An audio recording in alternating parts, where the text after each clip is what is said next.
Bro, I was born in Chicago. Oh, dope. Urban, minority, poor. My family immigrated from Ethiopia on the run from a government that was destroying, murdering, killing, pillaging its people. Wow. And like, I lived in Chicago from 92 to 98 before moving to the greatest city on earth, Dallas. And so like, Jordan was all we had. Like, I distinctly remember my dad screaming like at the top of his lungs, jumping off our couch in our 600 square foot Section 8 housing, you know, apartment in downtown Dallas, or urban Chicago. And when they won that chip, that last, you know, the last dance. So it's just like, I need Jordans on my feet because it takes me back to my roots and where we came from. They're excited just making history.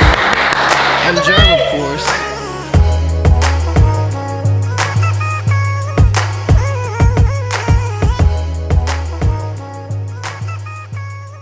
Alright, what's up guys? Your boy Big Steve. We're back here at another episode of LabTalks. I got another very special guest with me. I'm super excited for this episode specifically because my boy Henok right here is going to chop it up to us about crypto, NFTs, all that good stuff. He's going to show us basically a way, easier way for us to all understand it, and we're somehow going to talk about shoes in a way, so you know, stay tuned. So what's up, bro? How you doing? Man, it is an honor to be here. I love the laboratory. I cannot give you guys like high enough praise. Like, we literally want to distribute bonuses in our company to our employees with lab shoes. Okay. I love what you guys are about. Yeah, no, you were just telling me about that. You know, somehow interpret a way so we can, you know, give people shoes instead of those bonuses. And why not? You know, especially with the sneaker market being how it is now, everybody's into shoes. Everybody kind of wants, you know, some sort of kicks.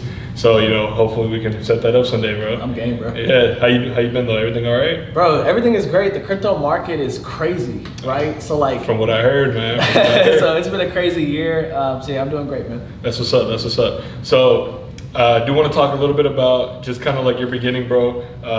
Super dope to hear your story from what I've heard. You know, you've been here a couple of times, and it's dope to see that, you know, someone just coming up so quickly as my boy Henok is. So please just kind of tell me a little bit about how you got into crypto and kind of what made you go towards that route, I guess, to push that route. So yeah, I mean, I bought Bitcoin in 2017. I sold it because it scared the mess out of me. Watching that chart go like thermonuclear and crash in like a month was crazy.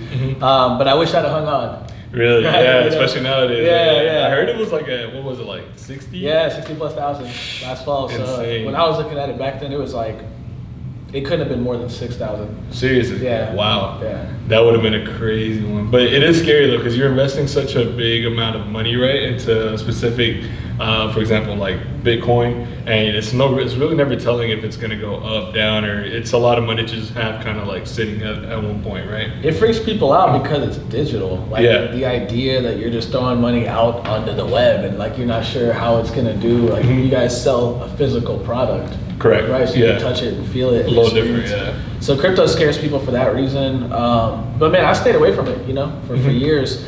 Then last year, Elon started talking about Shiba Inu, and I watched these charts, and I was like, man, why did I leave crypto, bro? I should have stayed in crypto and made some money. Yeah. And so I just began to research, bro, and I was stupid. I threw thousands of dollars at tokens, and I started losing thousands of dollars just gambling, pretty much, just throwing money at coins, like hoping it would go up. Yeah, and then I realized, bro, like somebody knows how to do this. I need to learn. So I spent hundreds of hours on YouTube, paid for consulting. I got into a Telegram group to learn about crypto from other people, and like hundreds of hours later, I began to develop my own strategy. And I was like, all right, if I have a real strategy and it works, I could turn 100 into something and go from there. So I put in 100 on the other side of that strategy. That became 300 in 6 minutes, and then that 300 became a lot more. So you made a $200 profit in 6 minutes. In 6 minutes, and I was like, yeah, I'm good. Like, let's go. Let's get after it. That's a lot more than a lot of people work on a regular 9-to-5 job. So I can see why it got you so eager more to learn more and try to invest a lot more. Exactly, right? So and the fact that I did it from my house, like on a computer. So yeah, it opened my eyes to this whole thing. And man, I had some buddies that were like, bro, you're cooking. This is what. So I did that back in summer of last year, 2021. Okay. And then by September, my buddies were like, why don't you start making videos? Right. And so I was like, I'm not doing videos. And eventually I put one out there, and it did well in the crypto world. You got a lot of feedback. And just kept making more, so now we're here. Oh, damn, that's crazy.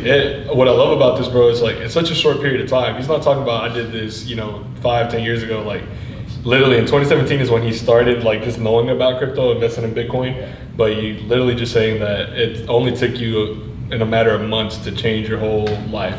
And I think that's such a big thing nowadays. Like, a lot of people are scared to take those jumps and those kind of like leap of faiths because they feel like maybe they failed. But in my opinion, you'll never get anywhere without doing that. You know, you feel me? Like you got to be okay, or knowing that it's going to be okay even if you try. You feel me? Because you never know the outcome of it. 100%. Yeah.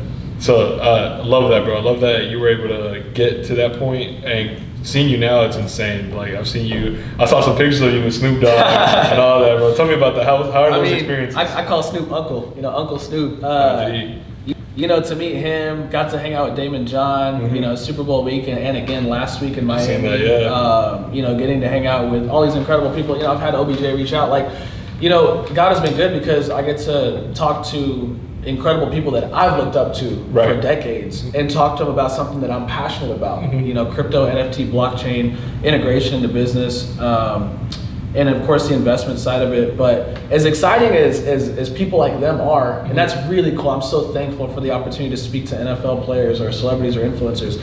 I also get just as excited about speaking to the 19-year-old kid that's trying to figure out how to pay their tuition. Right? Or the single mom that's trying to make ends meet, because I was in a cubicle, the proverbial cubicle last summer, making trades, trying to pay bills. Like I was in a proverbial cubicle a few months ago before I started doing social media and crypto full time, before I started doing this $100 million challenge. So like, I'm so thankful for the opportunity to be in LA and Miami and traveling to hang out with companies and help companies integrate crypto and NFT. I'm so excited about the opportunity to speak to celebrities and influencers, and that's all great. But it's so critical to me to make sure I never forget where I came from. Facts. You know, my neighborhood and the people there too. No, 100%. I love that, bro. I love that you're sticking to your roots. I think like with anything, that should always be the key, especially just for people who are, you know, for example, trying to just like figure this stuff out. It's a lot of info. So even for me, like I know a little bit of it, but it's still so new to me. So it's dope that you still, you know, cater back to those people that really do care about the process. I mean, the celebrity's already there. You know, they're just trying to see how they can get into this business-wise. But for people that are actually trying to get out, for example, out of like their 9-to-5s, or just basically just have like a better living, like that's dope, bro. I love that. So I heard you mention about the $100 million challenge. Tell me about that. What is that? Yeah, $100 million? It's crazy. So like, you know, I'm turning $1 million into $100 million in crypto, and I'm documenting it every single day on social media. Wow. Yeah. So from 1 million to 100 million. Yeah. And just straight through crypto? Just straight through crypto. Okay. Don't add another dime in. Don't take anything out until I hit 100. But like, I just want to show the world that, first of all, like what's actually happening. So like, I didn't know this.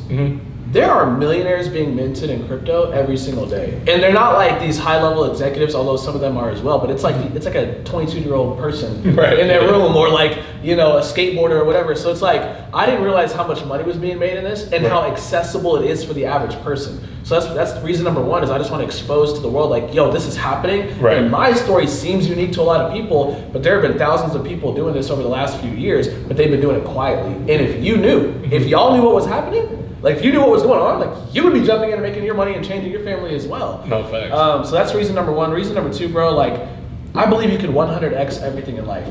So crypto is the illustration, but the point underneath that illustration that I want to communicate is you can 100x your spiritual health, your mental health, your relationship with God, your marriage, parenting, dating, finances, if you want to be single and satisfied, you know, anything in life, career, business, your money, like anything in life is 100xable. And so I just want to encourage people. Crypto is an excuse to get in front of people and tell them like, no, you can make it. Like whatever your dreams are, whatever your passion is, like wherever you are in life, that's not where you're going to end up being 20 years from now. You have so much more on the inside of you. So I use crypto as a tool to spread that message. Yeah. Okay, dope. Yeah. So you're basically kind of saying like crypto's a way of just basically putting all that into one thing, right? Crypto is a tool. Like at the end of the day, like nobody, I hope, like I don't worship money. We don't worship money. The money is cool, like, but you need the money to do great things. If you want to engage in radical philanthropy or start the business or have a sneaker collection or have your own business, like you need money to do those things. But the money's not the end goal. Like it's a means to an end. Facts. No, 100%. Yeah. That's dope. It really opens up the mind for a lot of people who are just kind of seeing it as like an opportunity to just make money. Yeah. It's actually bigger than that, just by the way my boy Henok's speaking about it. And I love that, like I said, this is your true intention with it.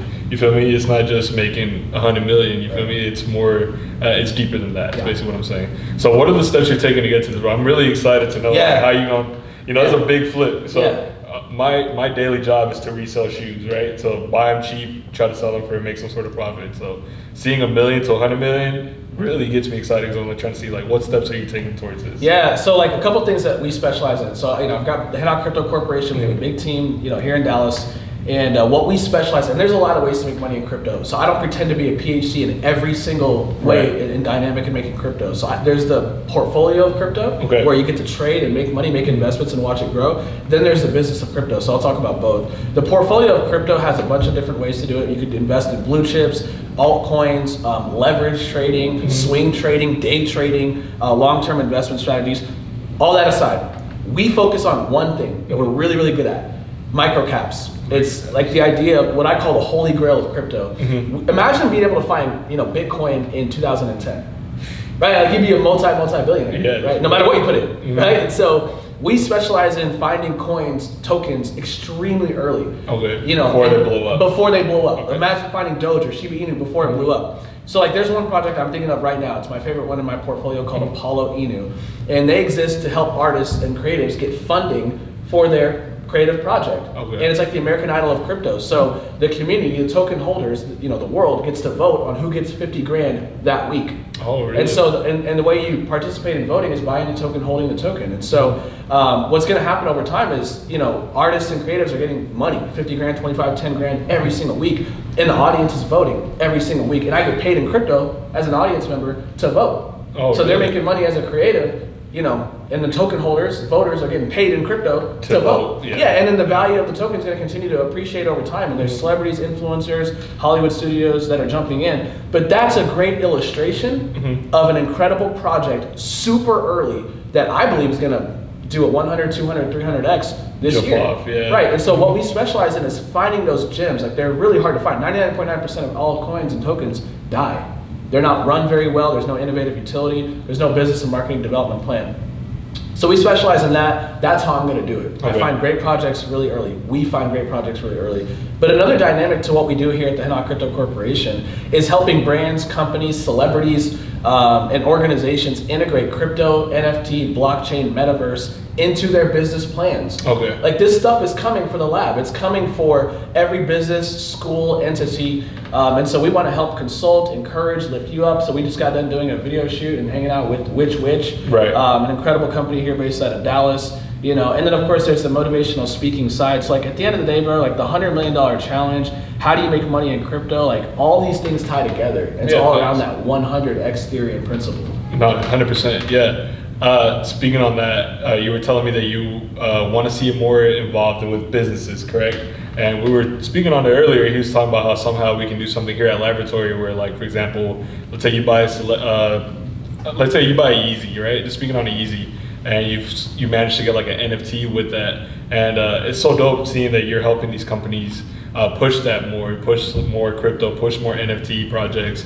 Because it's more than just buying a shoe. A lot of times, like we say, we want to make it an experience, more than just you coming in here and buying a shoe. And I think it's dope to be able to be like, I know they did one for like Super Bowl, right? Like, they were like, if you buy something, you get like a specific NFT. Mavs games, yep. So it's big. And I want to talk a little bit more about NFTs. Because for example, I'll say like last year to this year is when we really got to see their full potential and how quickly people were coming up off of that. Like I know you got like the yacht club, whatever the board is. So yeah, we bought a Snoop Dogg 8-track because I love Uncle Snoop. And NFTs are, for those of you that don't know, as simple as I could put it, they are a verifiable digital asset. Right. And so you're going to start to see companies and organizations integrate NFTs into purchases of products and services. So imagine being able to buy a pair of Air Fear of God 1s, my favorite shoes by the way. So buy a pair of Air Fear of God 1s, but not only do you get the physical shoe, but it also comes with an Air Fear of God 1 NFT that could resell,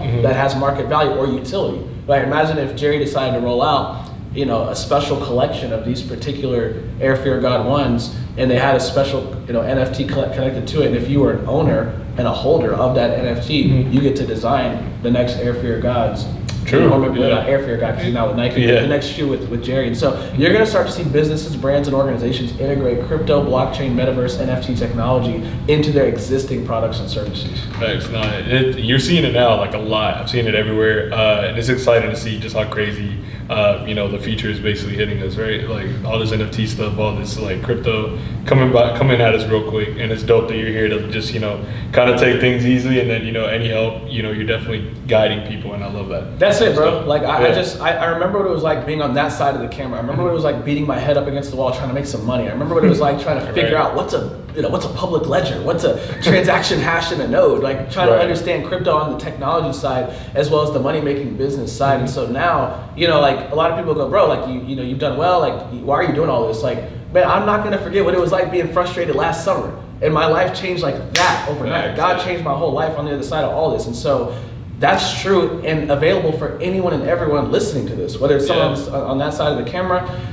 paying attention. Like, there are people frustrated, there are people hurting right now. And so if they were exposed to this technology, how they can launch a business around it, or how they can integrate it into their existing platform business, it would change their life. So yeah, bro, it's coming for every industry and space, and I just want to help people on their journey towards health and success. No, I see it, bro. Like I said, you're very genuine, and I think we just need more people like that in general. Just people that are still sticking to their roots, and at the end of the day, all they want to do is help. So I appreciate all that. And want to speak a little bit about shoes. You feel me? We're still at Lab, so want to talk a little bit about that. I hear you speaking about Jerry Lorenzo a lot. So is he one of your favorite creators? Man, it's going to be Jerry's number one. He's so inspirational for me. Okay. It's going to be Kanye. I just love that he doesn't care what anyone thinks. Just push it out. Yeah, bro. I'm doing it. 100%. And then it's going to be, Michael Jordan. I know he doesn't design all of his shoes, but his imprint is on every shoe. That thing to like compete and be great and crush the enemy.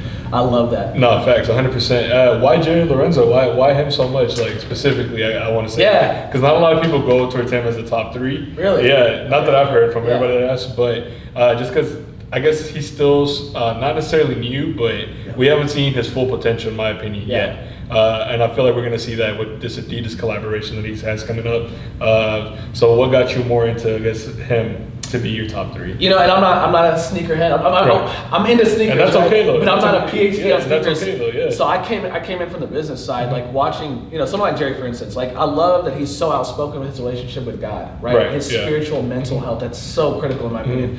I love that he's mixed, African American. Right. He's Hispanic descent. So I love that he's a multi-millionaire, if not a multi-billionaire business owner. Like I'm a business owner. Like, I have a lot of people have entrepreneurial aspirations, and to see him do it in a creative way. Like going back to that Apollo Eni token, I'm so bought into that because it's helping to fund creatives. I'm really into creatives and watching business integrate with creativity. I love that he's paving his own path. True. You know what I'm saying? Like, he's not doing it like anybody else has ever done it. That's so inspirational for me. I love that he's a family guy. Yeah, true. And I love that he pays attention to the details on every little He's very detailed. Yeah, very especially detailed. his shoes. Yeah, as you can tell, you were telling me that Air Fear God 1 is your favorite shoe. Absolutely. One of the crazy ones for sure. Which colorway did you like them? You were talking about it earlier. I know, I love all of them, bro, but my next one that I need to buy is going to be the Raids. The Raids, I need to buy the Raids. That's a really good one. Black on black. Facts. I can see you wearing them, bro. They're dope. I see you got the gold toes on right now, Jordan 1. Yeah. Are you a big fan of the Jordan 1? I am. You guys helped me get these, like, I gotta have Jordans on. He's the GOAT. Yeah. Like, I have aspirations to be, great at what I do and encourage. I want to be the GOAT of helping people, the GOAT at loving people, serving people. So I gotta make sure you gotta make sure you got some J's on. Yeah. Same with me, bro. I tend to always seem to come back to some Jordans at the end of the day. Yeah. Just growing up, like I said, at that time, he was just one of the most inspirational people. Especially with me, like a lot of these Jordans I could never get when I was younger. So nowadays, it's like so easy to just go back and just reminisce on stuff that I wanted. Yeah. Bro, I was born in Chicago. Oh, dope. Urban, minority, poor. My family immigrated from Ethiopia on the run from a government that was destroying, murdering, killing, pillaging its people. Wow. And I lived in Chicago from 92 to 98 before moving to the greatest city on earth, Dallas. Yeah. And so Jordan was all we had. Like I distinctly remember my dad screaming at the top of his lungs, jumping off our couch in our 600 square foot Section 8 housing, apartment in downtown Dallas, or urban Chicago. And when they won that chip, that last, the last dance. So it's just I need Jordans on my feet because it takes me back to my roots and where we came from. Right. So you true Bulls fan then? Yeah, I mean, it's crazy. So Bro, I've held on to being a part of the Chicago Bulls, Yeah. you know, for over 2 decades now. But I've been in Dallas for 20 plus years, so it's all Mavs. Yeah, you it's know, all Cowboys Mavs. stand up, Dallas stand up. Yeah, same way. So I'm originally from Oakland, California. Okay, yeah. I lived in Los Angeles, similar to you, lived in Los Angeles from my when I was Yeah. younger, and moved out here to Dallas. Been here most of my life. Same way. I'm a Laker fan Yeah. at heart, but I love cheering for the Mavs, bro. Especially during the playoffs. You know, they're going crazy. I don't know, man. I'm thinking they might win it all this year. Let's go, baby. I'm being crazy. Let's go. I'm thinking they might win it all this year, bro. Hey, I'm just gonna say it right now. The Dallas Mavericks are about to win the championship in 2022. Everybody, throw your comments down below. You know, all the haters, y'all can miss me with that. Luka's the one. Yeah, I think so too, bro. I feel like if they play with that confidence, they were playing the last game against Utah. I think they got it, bro. Especially, or maybe at least the conference final, right? Oh, minimum. Yeah. We talked about everything, bro. A little bit of everything. One last question before we leave. Very important question, in my opinion. If you had to give any advice to anybody that's getting into crypto, or someone who just clearly just wants to know the beginnings of it, what would you recommend, or some tips that you would say? 2 people I want to speak to: those that want to get into the portfolio of crypto, making money in it, and those that want to get into the business of crypto. No one's really talking about that, and there's a lot of opportunity there. So on the portfolio side of crypto, I want to say this. Before you put $100 into crypto, put 100 hours into crypto. Before you put $1,000 into crypto, put 1,000 hours. Because I was losing money, thousands of dollars, before I learned how to trade, how to invest well. Right. And you can grow any amount of money into whatever, once you know what you're doing. For those that are on the business side, there are a lot of people who want to be entrepreneurs. You want to start your own organization. You want to do stuff, right? Whether it's nonprofit, business, churches, begin to understand the technology underneath crypto. NFTs. You need to know what a smart contract is. You need to know what a blockchain is. You need to know what nodes are, transaction hashes, how the technology works, so that you can begin to implement and use it within your business or your organization. Like crypto-based companies, blockchain-based companies, they need marketing teams. They need PR people, right? We need all these different skills that you have in your industry can be integrated into this space. And so I hope to inspire and encourage somebody listening or watching to consider how, maybe your entrepreneurial journey, maybe your Shark Tank story is you start a Web3 is crypto, NFT, blockchain, metaverse. You might be the one that starts a blockchain or crypto-based business that becomes the next Uber or YouTube. And so, put in the hours. It is work. There's no such thing as, okay, I'll give you another one. You will never get rich quick. Fact. There is no get rich quick in anything in life, but especially in crypto. And so that's a huge mentality that's hurting a lot of people. So, but if you're willing to put in the hours and put in the work and hard work over a long period of time, you can turn anything into anything. And you'll see progress with it. Yeah, definitely. That's a very big key. I see a lot of people who are really doing this just to try to get rich quick, right? And I think with anything, it's a process, and you got to understand it. And like you said, put in the work, and with anything in life. And I feel like the outcome will come naturally, right? Well, Henok, bro, thank you so much for your time, bro. Love that you were able to chop it up. I definitely want to do a part 2 of this. Let's go. Especially because I feel like you're still growing every day, and I want to see how far you get. Let's say we do it again in 6 months. I'm down. And then we can see what the 100 million challenge is at then. So please make sure to follow my boy Henok. Please give him all of your social details, all of that. Well, Steven, it's an honor. Thank y'all for having me. Thank Always. you for the lab, the team here. You can follow me on Instagram and Twitter at Henok Crypto. You can follow me on TikTok. It's at 100million Henok. And of course, subscribe to the YouTube channel, Henok Crypto. Yeah, bro. I'm excited to see how far you get. I'm excited to see, like I said, in the part 2 of this, we're both trying to grow. And like I said, my boy's doing it the right way. And like I said, just make sure to give him a like, give him all that. Same with us. Make sure to like the video, subscribe, share it, so like that we can, keep educating people on different stuff like this. So appreciate your time, bro. Dude, thank you for your time, bro.